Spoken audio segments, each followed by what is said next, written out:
ஜானகி அம்மாவுடைய டைரி சமீபத்தில அவங்களோட ஃபேமிலி மெம்பர்ஸ்க்கு கிடைச்சிருக்கு அப்படின்னும், அத பார்த்து அவங்க ரொம்பவே எமோஷனல் ஆகியிருக்காங்க அப்படிங்கிற தகவல் தான் சமீபத்தில கிடைச்சிருக்கு. என்ன நடந்திருக்கு அப்படிங்கிற கம்ப்ளீட் டீட்டெயில தான் இந்த ஒரு வீடியோல நம்ம பார்க்க போறோம். இந்திய சினிமாவின் பிரபலமான பின்னணி பாடகி அப்படின்னா அது ஜானகி அம்மா அப்படின்னு தான் சொல்லணும்.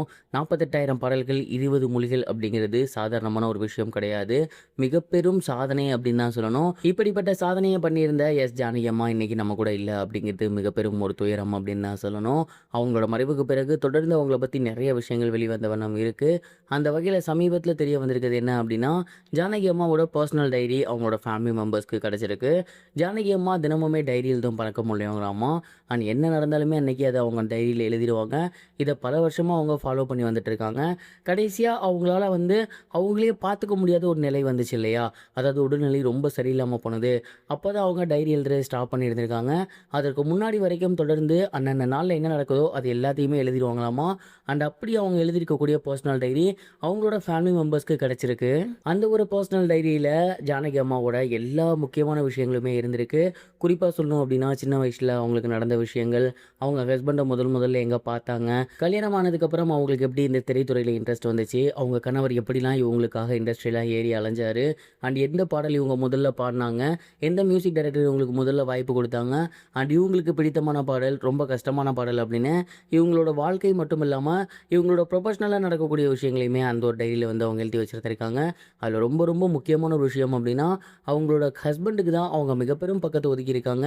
ஏன்னா, அவங்க வாழ்க்கைய இவ்வளோ தூரம் செம்மையா மாத்துனது அப்படிங்கிறது ரொம்ப முக்கியமான ஒரு விஷயமாக இருந்தவர் அவங்களோட கணவர் தான்.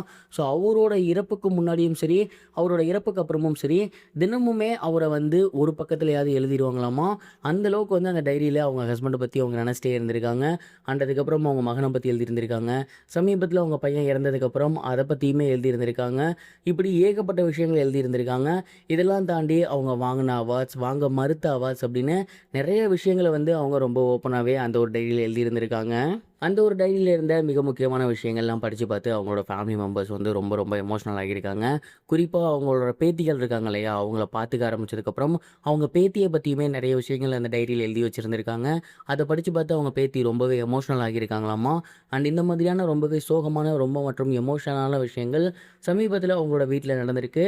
இது அவங்களோட க்ளோஸ்டு சர்க்கிள் மூலியமா சமீபத்தில வெளியாகி சோசியல் மீடியால ரொம்பவே வைரலா போய்க்கிட்டு இருக்கு. ஜானகி அம்மா அவர்கள் கிட்டத்தட்ட 40,000 பாடல்கள் பாடியிருக்காங்க. அந்த 40,000 பாடல்களுக்கும் ராயல்டியுமே இருக்கு அப்படிங்கிறது நமக்கு தெரியும். பட் என்னைக்குமே அவங்க காசுக்கு ஆசைப்பட்டதே கிடையாது. கடைசி வரை அவங்களோட சொந்த பந்தங்கள் மட்டும் தான் அவங்க நம்பியிருந்தாங்க. அதே தான் அந்த டைரியிலே எழுதியிருந்திருக்காங்க அப்படிங்கிறத பார்க்கும்போதே தெரியுது. இதுவரைக்கும் கனெக்டிங் டிவிக்கு சப்ஸ்கிரைப் பண்ணனா மறக்காம சப்ஸ்கிரைப் பண்ணிக்கங்க. உடனடி அப்டேட்ஸ் பெறுவதற்கு நோட்டிஃபிகேஷன் பெல்லையும் கிளிக் பண்ணிக்கங்க.